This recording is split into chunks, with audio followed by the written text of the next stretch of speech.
Décio, eu conversei com alguns moradores de Guariba.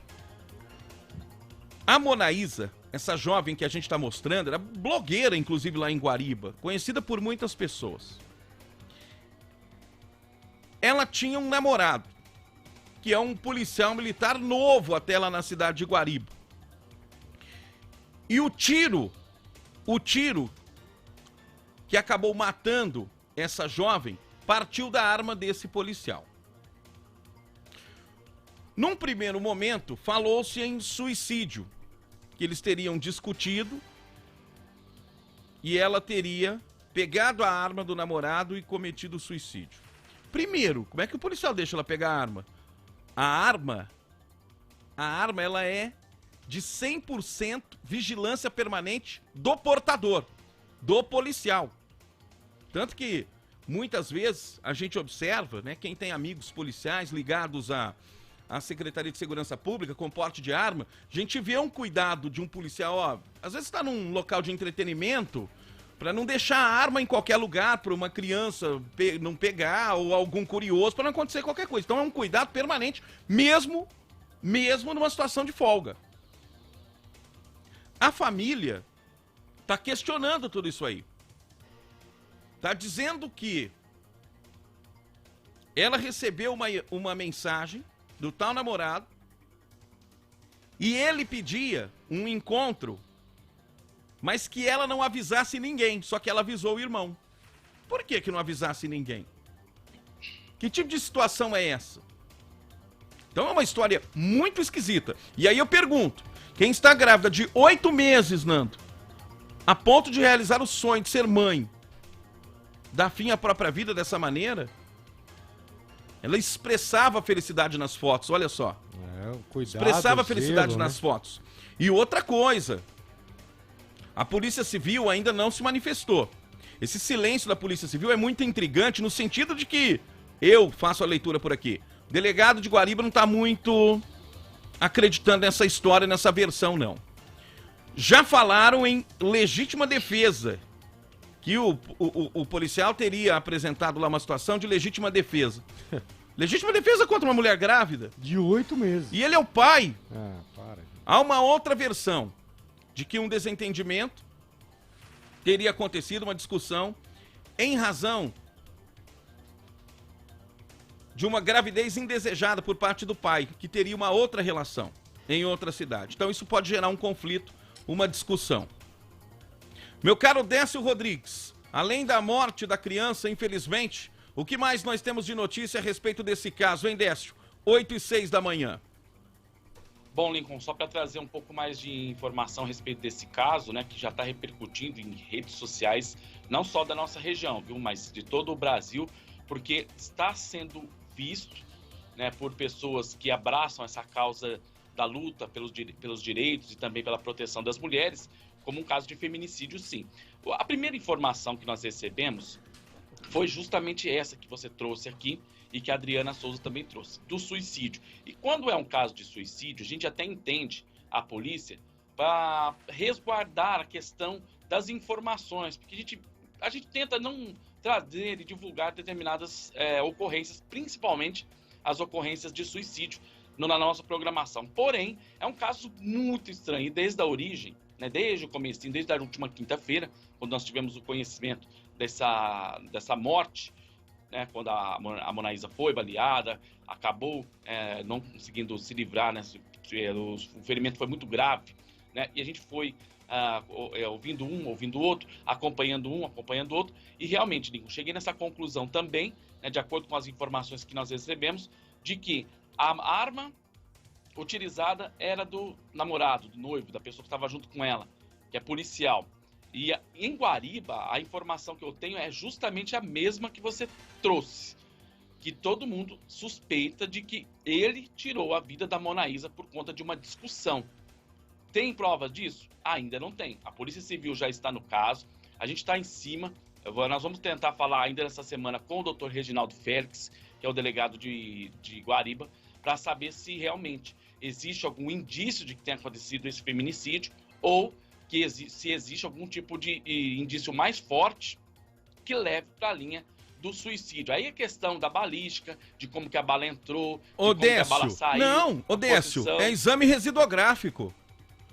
É exame residográfico. Na mão dela e na mão dele. Isso. E na mão dele. Esse é o primeiro, certo? E o esse é doutor, o primeiro o doutor exame pra saber, né? Se tinha a questão das digitais. Né? Porque esse aí é o você, primeiro exame quem que você atira, fica com os restos lá de pólvora na mão. Não é isso? Não fica lá o exame residográfico, ó, resíduo, é resíduo. Entendeu? Residográfico. Faz o exame pra ver de onde quem atirou. Então, ô Décio, o silêncio do Dr. Félix, por enquanto, tá dizendo muita coisa. Pelo menos na leitura que eu faço aqui.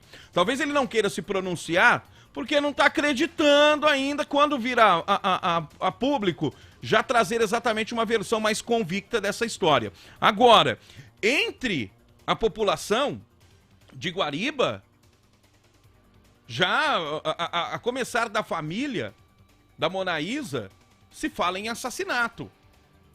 Exatamente por aquelas questões que eu trouxe aqui. Não era tão desejada assim a gravidez gerando discussão, gerando problemas com outros relacionamentos e etc. Aí acaba numa tragédia como essa aí. Que ela não, pelo menos, ô Nando, ela não tinha nenhum, Décio, ela não tinha nenhum motivo para dar fim à própria vida. Muito pelo contrário. A véspera de ser mãe, ela expressava a felicidade nas fotos, olha lá. Mandou fazer até camiseta. Olívia, amor da mamãe. Extraoficialmente falam que o policial, soldado novato, né, lá em Guariba, falou em legítima defesa. Legítima defesa só tem ele para contar a história, não tem testemunha. E outra... Porque ela teria dito ao irmão que o namorado pediu pra ninguém saber que eles se encontrariam lá, Décio? Tá muito estranha essa história. Agora, exatamente. Agora gestos preventivos... Gestos preventivos... aqui na rede social da Monaísa, e ela sempre assim, com as pastas, né, das publicações que ela fazia, sempre trazendo, né, o possível, né, o possível namorado dela, não tenho certeza se é esse, né, mas abraçado juntos aqui, parece que é ele, né, o namorado, e também falando a respeito de questões positivas relacionadas à gravidez. Agora, uma pessoa que tá saudável, que tá bem, que tá bacana, tem 25 anos, pros dois, uma né? mulher bonita, né, teria motivo para tirar a própria vida, de uma hora para outra, pegar a arma do policial que é namorado e tirar a própria vida? É difícil de acreditar nisso, né, Lincoln? A gente... Pode acontecer? Pode acontecer. Se a gente for pela razão, dá para concluir, ser praticamente conclusivo de que houve sim um homicídio. Ô, Décio, pode acontecer? Pode. Porque a gente não sabe o que se passa na cabeça das pessoas. Né? De repente a pessoa está expressando felicidade, está bem, mostra, né? Pelo menos aparenta estar bem e na verdade não está nada. Então pode ser uma situação enganosa. Mas, Décio, a forma como tudo aconteceu, como tudo está sendo explicado é que é muito intrigante. E está fazendo com que a família pense que ela foi assassinada. E outra, é uma situação para os dois estarem felizes. Como você disse aí, nas redes sociais nós tivemos mensagens de felicidade tanto do pai como da mãe, né, Décio? Agora, que situação mais estranha. E outra, ela cometeu o suicídio com a arma do policial, como que ela pegou a arma dele? Exatamente. Então, assim, a gente espera, né, das autoridades policiais, a gente espera do doutor Félix, que é um delegado muito competente, já experiente, a clareza, e é o que não só nós, né, mas principalmente a família, principalmente a sociedade de Guariba, de toda a nossa região, quer respostas, né, e a gente espera que essas respostas elas sejam dadas para todos nós. Porque não dá para a gente ficar em cima de um caso intrigante como esse aqui, um caso que chama atenção, um caso gravíssimo que aconteceu na região sem nenhum tipo de resposta. Então, eu não sei quanto tempo demora os exames, a perícia, enfim, o próprio exame residual, quanto tempo demora para chegar o resultado, mas eu acredito que até essa semana, no máximo até quarta-feira, a gente tem um resultado sobre isso. Porque o delegado, na impressão que eu tenho, está esperando tanto tempo, né, Lincoln? Ele está esperando, o delegado está esperando aí resultado de exames e tudo mais. Agora fica um clima ruim, eu imagino que esse policial, ele não tem clima nem para trabalhar na cidade de Guariba. Porque está se construindo uma narrativa, uma suspeita muito forte, a começar da própria família. Né? Então fica uma situação muito difícil, uma resposta precisa ser dada o quanto antes. Até porque não foi só a Monaísa que morreu, a criança também, né, Décio? Exatamente. A criança também, vejam, uma história, é uma tragédia. De confirmado, né, o feminicídio ou homicídio, né, aí, entendo eu que seria um feminicídio, caso ficar provado que foi ele vai ter que responder também pela morte da criança, porque chegou a nascer criança e depois morreu. Então, ele vai se complicar demais, caso seja confirmado a ação dele, né, do namorado. E a polícia precisa dar uma versão oficial, no caso, a investigação, para não se permitir também que essa narrativa de que o policial é suspeito, ela se confirme e ela ganhe força a cada dia, né? Ou é ou não é. Claro que a polícia precisa de um tempo para poder dar essa resposta, inclusive com a colaboração fundamental da polícia científica. Mas se mantiver essa narrativa, toda essa suspeita que está sendo levantada pela própria família, fica difícil também, né, para o próprio policial manter um ambiente de rotina, de viver lá na cidade de Guariba. É uma tragédia e sem muita explicação. Muito intrigante, muito contraditória. Existem muitas suspeitas e a gente vai aguardar os desdobramentos. Olha só, enquanto a gente mostra as roupinhas, né, ó, da criança, da Olívia. Agora são 8h15. 8h15. Doutor Félix ainda não se pronunciou, né, Décio? Ainda não, viu, Lincoln? E só para a gente trazer aqui mais uma informação para provar que a gente está buscando, né, os detalhes para esclarecer esse caso gravíssimo que aconteceu em Guariba. No dia 10/9, nós enviamos e-mail, né, para a polícia para saber o que realmente estava acontecendo. A informação que nós recebemos naquele momento é de que não foram divulgados mais detalhes porque o caso estava sendo tratado como suicídio. Num primeiro momento, né? Isso, num primeiro momento. Inclusive, os colegas de imprensa de Ribeirão Preto também mandando e-mails, solicitando informações, porque todo mundo quer saber, todo mundo quer trazer esclarecimento. Então, a primeira versão, e a versão que a gente tem até o momento oficial é essa. Porém, muita coisa mudou. Né? Muita coisa mudou de quinta-feira até hoje, segunda-feira, muita coisa mudou, e eu tenho certeza absoluta que tudo será esclarecido até amanhã, no máximo quarta-feira, a gente vai trazer aqui a informação dentro da Voz Metropolitana. A história mudou, a versão mudou pelo posicionamento da família. Posicionamento da própria família que está levantando essa suspeita. Ô Décio, nesse ping-pong aqui, 8h16, eu quero colocar a Adriana Souza aqui com mais uma informação, porque nós temos uma pessoa vítima daquele super engavetamento, super acidente que aconteceu na rodovia Carlos Tonani, em Sertãozinho, aquele que envolveu 16 veículos. Uma das vítimas daquele super acidente está precisando da doação de sangue, ó. Vamos aqui com as informações da Adriana Souza. Vamos com as informações da Adriana Souza. Agora são 8h17. É o Igor Casemiro que está precisando da doação de sangue. Aquele acidente que foi provocado pelas cortinas de fumaça em razão das queimadas à margem da rodovia Carlos Tonani. Serviço de utilidade pública. Após se envolver em um acidente, um morador de Sertãozinho está precisando com urgência de doação de sangue. Ele é uma das vítimas do engavetamento que envolveu 16 veículos na rodovia Carlos Tonani. O acidente aconteceu devido ao incêndio que começou em um canavial. A nuvem de fumaça acabou atrapalhando a visibilidade dos motoristas. Adriana Souza para a Voz Metropolitana. Olha, o Igor Casemiro é sertanezino. O endereço do Hemocentro aqui em Ribeirão Preto é Quintino Bocaiúva 470. A família tá fazendo um apelo pela doação de sangue, né? Por doação de sangue a esse rapaz, a esse sobrevivente daquele engavetamento, Décio. Exatamente. Quem puder também contribuir e fazer a sua doação de sangue, se preferir fazer a doação no banco de sangue de Sertãozinho, fica também facinho de encontrar, viu, gente? Para quem está aqui acompanhando a Voz Metropolitana, é na rua Epitácio Pessoa, 1401, pertinho da Prefeitura Municipal, no centro da cidade. Né? O telefone do Banco de Sangue de Sertãozinho é o 16 3942 3404. É só chegar lá, dentre por volta das 7h30, 8 horas até as 17 horas, para fazer a sua doação de sangue, citar o nome do Igor e falar que quer fazer a doação. Então, repitar as pessoas 1401 no centro de Sertãozinho, aberto das 7 até às 17 horas, segunda a sexta, e de sábado também no período da manhã, das 7 até às 12 horas. 8h18, já pulou para 8h19. Vamos com as imagens lá da festa clandestina que a Guarda Municipal de Sertãozinho acabou, né? Interrompeu nesse final de semana. E não foi num gesto cercado por muita tranquilidade, não, né, Décio? A informação é que a guarda foi recebida com uma certa hostilidade. O jogo de luz estava ligado ainda quando a festa acabou, Décio. Exatamente, Lincoln. Isso aconteceu ontem, viu? Por volta das 4 horas da manhã. Vai dormir, de pô! Santa Elisa, a GCM foi acionada porque os vizinhos, as pessoas próximas, estavam acompanhando ali uma movimentação gigantesca.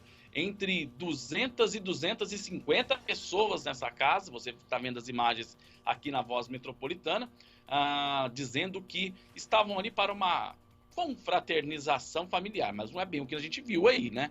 Nas imagens fica muito bem claro, né, que o responsável pela festa foi identificado, qualificado e orientado quanto ao decreto municipal de combate à Covid-19 e encerrou o evento.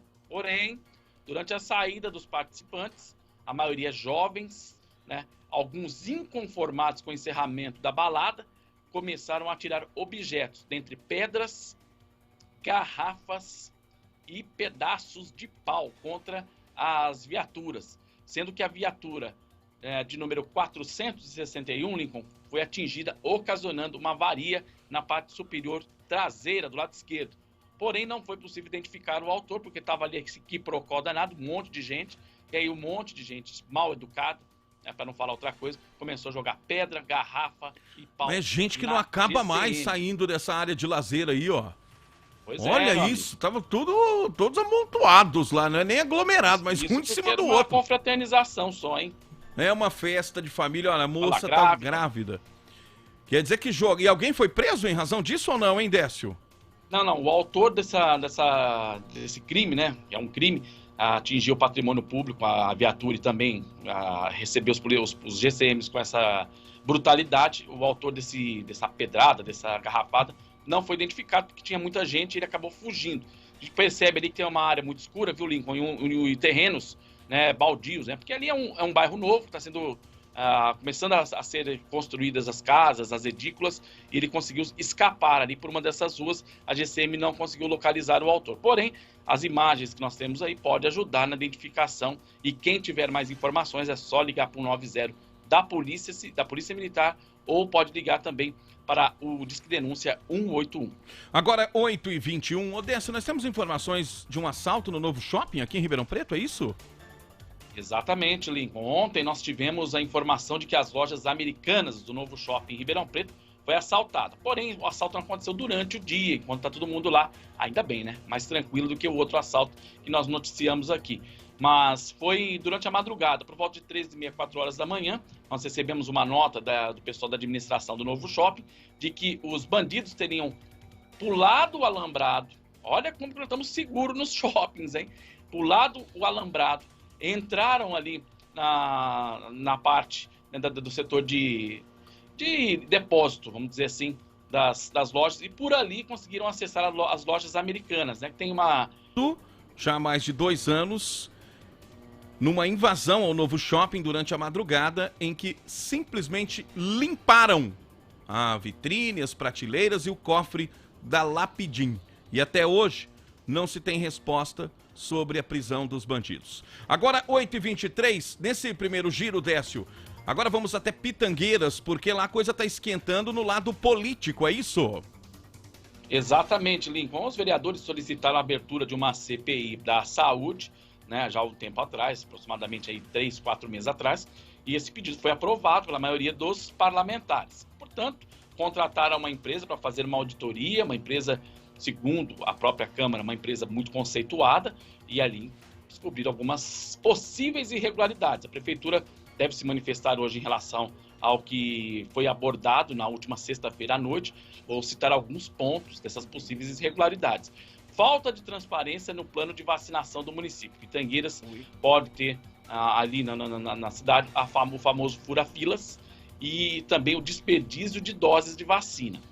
Segundo as informações, Pitangueiras está entre as 40 cidades que menos vacinaram em todo o estado de São Paulo. Então, Pitangueiras está na posição 610 de 645.